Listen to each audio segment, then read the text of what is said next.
ಆದ್ಮೇಲೆ ಈಗೆಲ್ಲ ಪಾರ್ಟಿಯವ್ರನ್ನ ಅವರು ಕೆಲವೆಲ್ಲ ಅನ್ಅಫಿಷಿಯಲ್ ಆಗಿ ಕೆಲವು ಸಲಹೆಗಳನ್ನು ಕೊಟ್ಟಿದ್ದಾರೆ.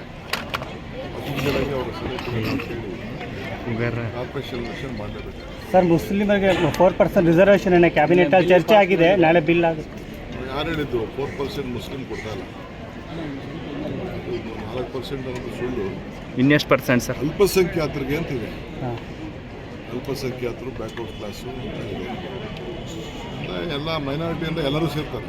ಕ್ರಿಶ್ಚಿಯನ್ಸ್ ಇರ್ತಾರೆ, ಜೈನ್ಸ್ ಇರ್ತಾರೆ, ಪಾರ್ಸೀಸ್ ಇರ್ತಾರೆ, ಸಿಖ್ಸ್ ಇರ್ತಾರೆ, ಎಲ್ಲರೂ ಸೇರ್ತಾರೆ. ಬಿಜೆಪಿಯವರು ವೋಟ್ ಬ್ಯಾಂಕ್ ರಾಜಕಾರಣ, ಮುಸ್ಲಿಂ ಒಳ್ಳೆಕೆ ರಾಜಕಾರಣ ಅಂತ ಇದು ಮಾಡ್ತಾ ಇದ್ದಾರೆ. ನಮ್ಮನ್ನ ನೆನೆಸ್ಕೊತಾ ಇರಬೇಕು, ಅವ್ರು ಮಾತಾಡ್ತಾ ಇರಬೇಕು, ಗಟ್ಟಿ ಮಾಡ್ತಾ ಇರಬೇಕು. ಅವರು ನಾವು ಬೇರೆಯವ್ರ ಹಕ್ಕನ್ನು ಯಾರ ಹಕ್ಕನ್ನು ತೆಗೆದಾಕ್ತಾರೆ. ಬೇರೆಯವ್ರ ಹಕ್ಕನ್ನು ಅವ್ರು ಕೊಡ್ತಾ ಇದ್ದೀವಿ. ಅವ್ರಿಗೆ ಒಂದು ಬದುಕೋಬೇಕಲ್ಲ. ಸರ್ ಹಾಗೆ